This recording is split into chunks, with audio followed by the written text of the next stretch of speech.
Attention, please. Eastern Airlines Flight 19, now ready for departure. Welcome aboard the Walt Disney World Express monorail. Now, ladies and gentlemen, we're entering the vacation kingdom of the world. There's enough land here to hold all the ideas and plans we could possibly imagine.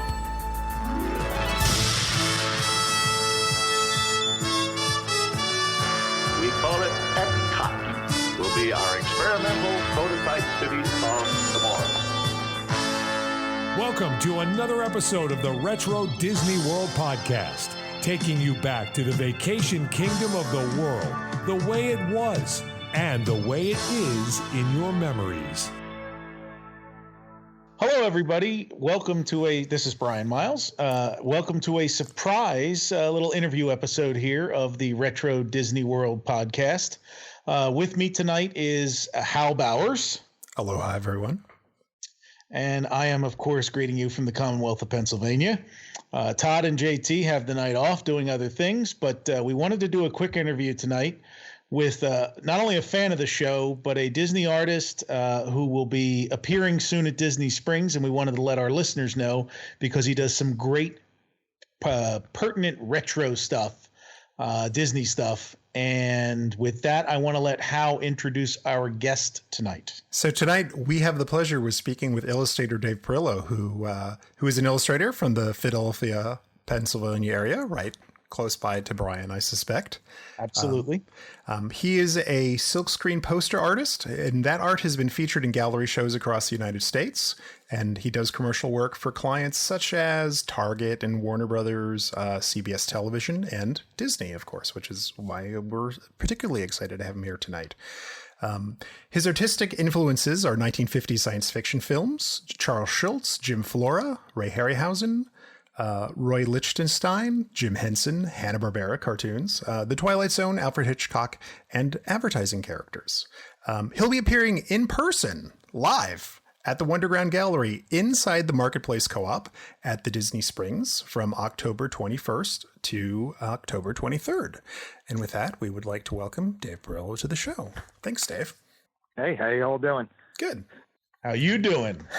I'm doing good. There's our Philadelphia greeting. Yeah. So Dave and I met for the first time 2 years ago at RetroCon, which we had a table at last year. And I've seen Dave at Comic-Con, at Philadelphia Comic-Con, and a few other conventions in the area. He usually has a couple of other artists that are his neighbors that we've all become kind of friendly. And my friend at Philadelphia Comic-Con this year, this will be the intro that's non-Disney related, bought a fantastic airline poster, but it is the autopilot from Airplane 2, right? Or is it 1 or 2? 1. It's Airplane 1. That's right. Airplane 2 was on the space shuttle. So Yeah. But the notable thing about that poster that he bought that you did, featuring the autopilot from Airplane 1, is that it displaced a poster I gave him 2 years ago for Christmas in his kitchen. So Dave Perillo knocked me off of Alex Jarna's wall in his kitchen. There you go. Do you want to tell us a little bit about, for starters, what you're going to be showing at the gallery? Sure. So I'm going to be at, like you said, the Marketplace Co-op, the little Wonderground gallery that's featured down there. And I have 4 new prints that they're going to debut, I guess, when I'm down. They might be out now. Sometimes they put the merchandise out early, but I think it's coming out when I get down there. And it's 4 new postcards, prints, oversized deluxe prints, they call them. And they're based off of sort of a modern twist on the old attraction posters. Like I've done an updated version, my version of those throwback old attraction posters that you would see back in Disneyland and Disney World, more so Disneyland in the 50s and 60s, where they would have these giant oversized screen prints when you would walk into the parks featuring what rides and attractions they would feature. So I kind of did a updated new version of them in my own style. And this is the second time I've done it. The first batch I did last year was I did a Haunted Mansion, Small World, Space Mountain and Jungle Cruise. So this time around, I got to do four new ones, and I picked Dumbo, Peter Pan's Flight, Pirates of the Caribbean, and my personal all-time favorite ride, Mr. Toad's Wild Ride. Even though it's not featured in Disney World anymore, it still exists in Disneyland. So I wanted to make sure I got to do Mr. Toad. So that's basically what I'll be signing when I'm down there. And from what I heard, they don't tell me much, but they put it also on some merchandise too. So it's on glassware and pillows, and I know they've done Small World one on a bag and a luggage tag, so they throw it on different things. So there's a variety of price points that someone can get into your artwork. Yes, everything from like $5 up to the super deluxe $400 prints they sell. So it should be something everybody could afford. Excellent. So that's what I have down there. So Dave, that begs a question I'm sure our listeners would want to know is how much consultation do you do with their merchandise people in choosing, in this case, your theme, which 4 attractions you would pick for the artwork? They're really open to it, especially because when you work with the Wonderground Gallery, it's not really as affiliated with the parks merchandise stuff. It's on its own little island, which is good because when you do stuff directly for parks, sometimes you run into problems. There's a lot of approvals. But with Wonderground Gallery, they're very open to letting the artists kind of do what they want to do. You still have to run it by them. And basically what you do is you submit a proposal with some rough concept sketches, and you say, this is basically my basic idea. And then they sign off on it. Then you're allowed to kind of go from there. So it's pretty smooth when you're working through Wonderground because they are really open to letting the artists do their thing. The only weird glitch that I kind of ran into was this time was, which they didn't even bring it up last time, was that there was a possible issue with whether the people on the rides needed to have the proper safety harnesses or if you were allowed to I think they just were like, no, it's okay. Cause it's a very loose artistic interpretation of the ride. It's not, the kid's like flying on Dumbo. He just doesn't need a seatbelt. Right. Yeah. I see you do have the safety bar on the Doom Buggy in the Haunted Mansion one. So I do, and I didn't even think of it. I just threw it because it's there. That's kind of what. But I didn't put the safety bar on Mr. Toad this time around. So, which I don't even know if there is one. I can't remember if there's a. There was. It was remarkably easy to pop if you knew what you were doing. But there was one in Walt Disney World, and there currently is a safety bar in the Disneyland version today. Okay. Don't want anybody falling out of. That's right. That's right. So I was looking over your list of influences. And I saw a lot of names that I recognized, and also like love the illustration of like Jim Flora, especially. It's like, I saw that in there. I'm like, oh yeah, I totally see that.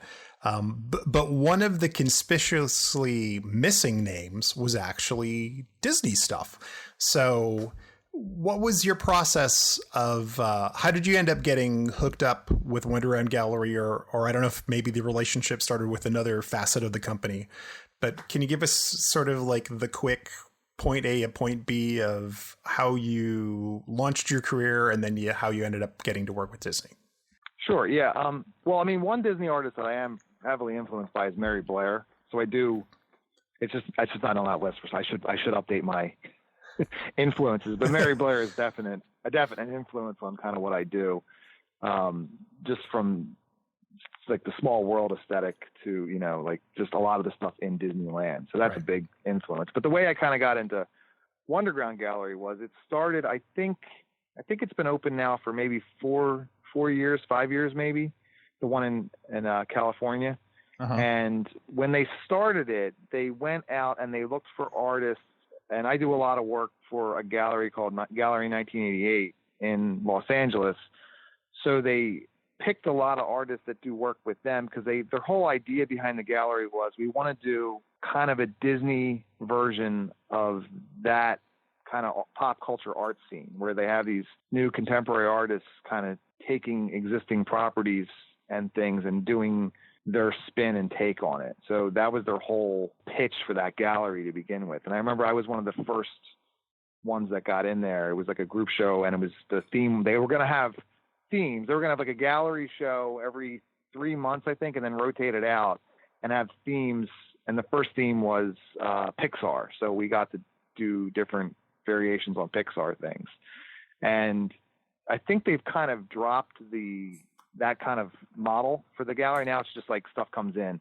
There's not a set show every 3 months. It's basically whatever's new stuff's coming in. They have the artists come in, they do signings. It's a little different now than the gallery 1988 kind of model, where every month they do a different kind of pop culture or art themed show. So Gotcha. That's kind of how I got into Wonderground, was from doing work from Gallery 88 and other pop culture galleries. They kind of saw my stuff there, and they're like, "Oh, we like what this guy does. It kind of fits. It would work well with our stuff, So they sent me an email and they said, "Do you want to be part of this Pixar show?" And I was like, "Sure, yeah, I'm not going to turn that down." So that's how I initially got in there. And we're gonna send links out to a lot of to your website and your Tumblr and a lot of the other places, are actually your blog spots, so that people can see the other work that you've done, because you have an incredible depth. I think not only to the properties that you've worked with, but I like the fact that your style is not 100% consistent. It's like you do kind of change it up a little bit depending on what you're trying to do. I mean, it's still uniquely you, but I can see you're tweaking it, as necessary to fit what you're working on, which is really impressive. Yeah, that really kind of depends on the clients that I'm working for and the properties that I work for. Some properties and clients will be like, "Oh, well, if I do stuff for The Simpsons, for example, they want you to stay more on model." So I try and put as much as myself into the piece as I can, but the characters end up looking closer to how they would be drawn on The Simpsons than how I would maybe handle it if they were like, "Draw it how you want to draw it." So, right. But then, sometimes you get to do, whatever. So, and it's cool. Like Disney's, especially Wonderground, they're pretty open. They're like, "Yeah, we just like your retro thing, so just kind of do that." So I can kind of do whatever, especially with the rides posters, which I've always been, especially the ones I'm doing now for them. It's like that look, that kind of aesthetic of working typography and vintage advertising into a piece of artwork is always something I'm really kind of drawn towards doing. So. Yeah, I have to say, having worked with a lot of illustrators and gone up through school with many illustrators, your grasp of typography is astounding. Yeah, you really have that nailed, along with the illustration. So I must give you a ton of credit for that. Thank you. I always think that people, like, especially when they try and do like throwback or retro kind of takes on things, and they want to use typography, they almost overdo it. And they don't really think about what was really used back then. There isn't like you might see, you go to like a 50s themed burger restaurant now, and they've got like every kitsch font you could possibly find. I'm like, well, yeah, I get it. You're trying to make it look like a 50s restaurant, but technically if it was in the 1950s, they were probably using a lot of Helvetica. So it's like, the fonts that aren't as exciting were the ones they use. It just depends on how you handle it in the piece that is really what sells it. Yeah. So I try and I actually look at advertising and signage and, all that stuff from back then to see what they were using, not what people think they were using. Right. That research part is, I think, really important. And a lot of people that get into art and design, I think, don't really appreciate that. The first part of doing a lot of projects is going back and looking at what's actually been done, and then letting that wash over you and figuring out what works and doesn't work. But like actually spending some time hitting the books and seeing what was real instead of what was that art directed perception that a lot of people give you of what was going on then. Right. Exactly. And I'll just say your work for the Cyclops print works is also fantastic. You've done a number of posters for them that are also top notch. Thank you. I'm assuming probably a good part of this work is digital, but your output has been silkscreen. It looks like almost from day one. What attracted you to silkscreen versus just straight lithography or giclée, and what do you like about the silkscreen process that's a little different from just straight digital output? Well, again, it harkens back to how they used to print stuff. So that's one aspect of it that I kind of enjoy. Just the old style printing technique is basically how everything was done, and it was for cost effectiveness because it was really cheap to do. And now digital printing is probably cheaper than screen printing, but it still like harkens back to that day of when silk screens was the way to kind of like output cheap posters that they could put up, and it didn't matter what happened to them. Do most of my work digital, and it's flat vector work. So it kind of works really well for when you're printing it to do screen prints. It's a lot of just like flat colors. Like if you're doing a lot of traditional illustration, you can screen print it. There's ways you can do that, but I think for what I do, it's kind of like lends itself directly towards that printing process. And it is when you're doing like people seem to like to collect the screen prints because there is this limited edition kind of quality to it, because once they make these screens, they burn the screens, they print the print, they send you your prints. That's the edition. Basically, those screens get repurposed. That's that edition.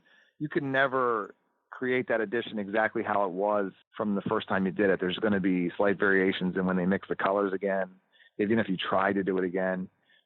So there is a unique, very limited quality to that. While if it was like a digital output, you could just go back and print it again, and it's going to look very close to how it is. And, you could just keep printing out thousands of them. You don't ever have to like worry about like making a new screen and prepping it. So I think people like that. I enjoy that. I think it kind of makes the art a little bit more collectible. I kind of wish they would go more towards that at Disney with actually because the ones that I did for them, I designed them as screen prints, but they're not done as screen prints. They're just digital prints, because I don't know if they have caught on to the collectability to that level yet. It's just easier for them to they can mass produce it if they want, because it's kind of how everything in the parks is, So hopefully I'm hoping that at one point they start kind of catching on to that collectible niche that people like to have these done as screen prints, and maybe they'll start making stuff like that. Because that's how it used to be, and especially with their attraction posters in the parks, they were all done as screen prints, and I think people would really want them. I mean, I know if they put out those original prints, just even reissues on screen prints, I would snatch them up right away. I mean, those things are amazing. Dave, you mentioned some of your previous work for Disney that some of our listeners, particularly, I mean, our listeners are big consumers of retro-styled merchandise. What other stuff have you done besides this attraction set? I've actually worked on some of the Vinylmations, so I got a chance to do them. And I've worked with there's a shop now down there called 28th and Main. So I've worked with, I did some concepts, and they actually made one of my shirts that's available now. It's actually Mr. Toad shirt. Anytime I can do like any kind of Mr. Toad stuff, I always like wedge it in there. If there's some way I can finagle them into like going, hey, how about a Mr. Toad thing? And they're like, oh, okay. So so I'm always happy when I can get more Mr. Toad merchandise into the parks. So I've done apparel. You did a West Coast appearance sometime this year, didn't you? Go out to Disneyland? Now, the last time I was out there was for D23. I did a signing at D23 That's it. Yeah, I remembered seeing a picture. Year, yeah. I remembered seeing a picture of you and Ian holding up your Small World stuff. Oh yeah, we just actually went to the park that day. I didn't even do an appearance. You saw your artwork in the park. That's got to be cool. Yeah, we were just having fun that day. So we went to the park to hang out. I didn't have an appearance scheduled. I thought about like emailing them going, hey, I'm going to be down there. But then I'm like, well, I kind of just want to go to the park that day. So I only had one free day when I was out in California. He just rides Mr. Toad over and over again. Yeah. I have done that where I've gone on the thing like 10 times in one day. It was very exciting. I remember getting to be on it when it actually broke down one time, which was very exciting because they turn on the lights and you kind of get to see all the inner workings of the ride when a ride breaks down. And they actually had to walk me out. We got to walk through the ride. Nice. With it, all the lights on, which is kind of, I don't know. I like that stuff. And you can see like kind of the behind the scenes stuff too on, especially like my most favorite ride there. I don't know. I was always drawn to that ride as a kid just because I remember it going into my first time when I was 5 years old. And I was fascinated. The ride ends with you getting hit by a train and basically you end up in hell. It was such a weird, unusual ride that I'd never been on. And I made my mom take me. I was like, why do you want to go on this ride where you get hit by a train? I'm like, it's great. You get hit by a train and you end up in hell. It's like, this is gruesome. I don't know. But I was always attracted to it. So it is a wonderful thing in its un-Disney-ness, but still being Disney. It's a great contrast. God bless Raleigh Crump. Yeah. Yeah. So did you ride the Walt Disney World version of Mr. Toad's Wild Ride as well? I did. I liked that one because it actually you could go on two different paths. There was a variation. Well, the Disneyland one doesn't have a variation. There's only one set path you can go on. So I always liked that. I I'm having trouble remembering the Disney World one as much as because the Disneyland one, I guess I can't remember when they shut down the one in Disney World. It's been a while now. I didn't get down there. It was like 5 years, before that was the last time I was down there, and then I didn't get down there again, and then so I missed it. So then I had to fly out to California to start riding on Mr. Toad in Disneyland.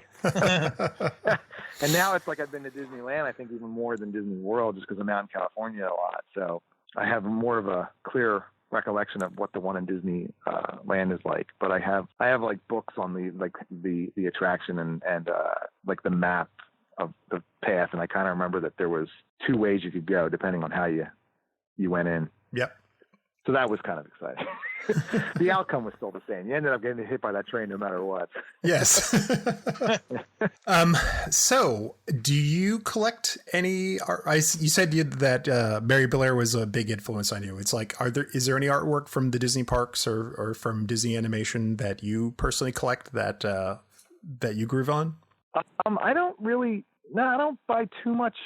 It's funny that the one thing I actually have hanging up a lot of is a lot of Hitchcock posters. I like Saul Bass and stuff like that. Yeah. So that's pretty much like my whole basement is like a whole wall of just every Hitchcock movie poster, which is weird because they're not screen printed ones, but then, and any kind of like retro design stuff like I have hanging up. So, I have a Mary Blair print. I mean, nothing, I couldn't afford any kind of original Mary Blair stuff, but, I actually do have a Liechtenstein, which is one thing I treated myself to, which was kind of That's cool. But yeah, because he would do the serigraphs and screen prints too, so they weren't outrageously overpriced. But so that was one thing I did get. But that's pretty much what I have hanging up. I buy a lot of toys.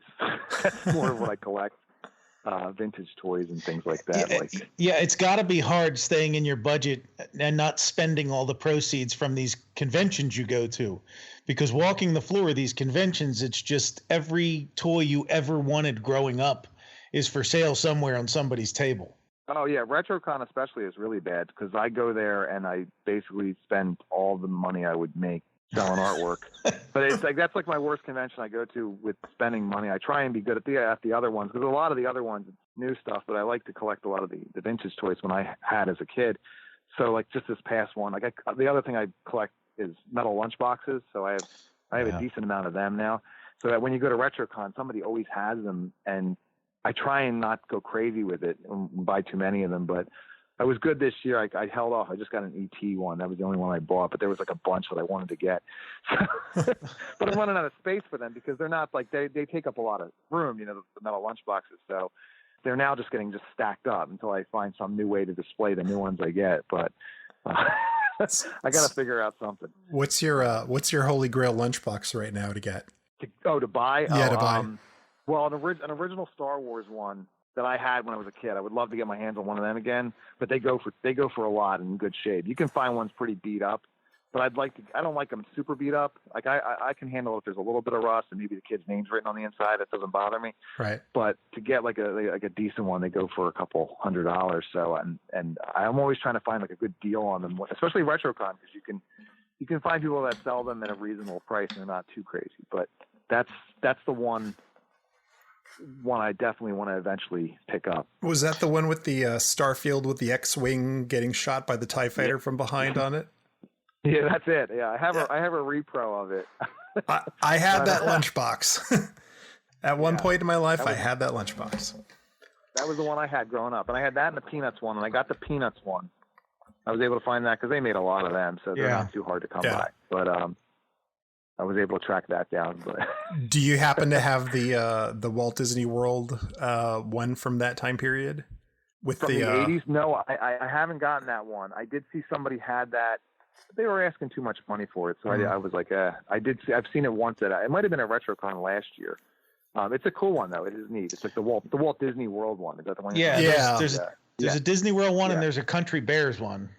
There's a Country Bears one they made in the 70s too. Well, I think the one has Country Bears on one side, and then it's got like a train. It's got like sort of like a montage thing, but it's got these fantastic little illustrations that run around the outside band. Yep. There's the one that I love especially is this. It's so simple. It's just this really simple thing of like the Nautilus submarine and then some tentacles from the squid coming up, and then just a little bit of water and just this little indication of like rocks from the waterfall behind it. It's just fantastic. And that's on the Country Bear one? Yeah, I think that's on the sides of the Country Bear. So there's as it goes around, there's like different little vignettes to different attractions. So I think there's like a little jungle cruise cool. and that thing, and yeah, it's pretty cool. Yeah. So you got the show coming up. And we'll publish the times that you're going to be there. I can throw those out. He'll be in Disney Springs if you're down there this weekend, which is the 21st, 22nd, 23rd, right? He's there Friday night from 5 to 8, Saturday night from 5 to 8, and Sunday noon to 3. So if you go to Raglan Road for brunch on Sunday, you can then pop over there with a full belly and then buy up some Dave Perillo artwork. That sounds good to me. Now you do a busy convention circuit. What cons do you have coming up? Well, I just finished. I think I'm pretty much done for the year for conventions because I did New York, and that's usually the last one for the year until next year. I'm not sure what the first one will be next year, but I do have a 2-man show, a gallery show in opening November 3rd in San Francisco at Spoke Art Gallery with artist Tom Whalen, who does a lot of great Disney stuff for Cyclops, and he's done some stuff for the parks and stuff like that too. So we have a 2-person show, and our theme of the show is all super science, which is like the fictitious science that you would see in TV and movies. Like you can make a dinosaur by finding a mosquito in amber and taking the DNA out of them. So stuff like that. We're doing like kind of like retro screen print, advertising, infographic kind of artwork that kind of goes with that theme. So, and that's at Spoke Art Gallery in San Francisco, and it runs from November 3rd till I think the 3rd week in November out there. So if anybody's in the San Fran area and wants to come out and check that out, we'll be out there for that opening too. So, do you ever get down to MegaCon in Orlando? We have a lot of listeners who go to that. Now, one of these times I want to do that convention, especially since I'm not sure if I think they moved it because it used to be in February, which is a great time to get down there because, us being in Pennsylvania, you definitely want to get down to Florida in February.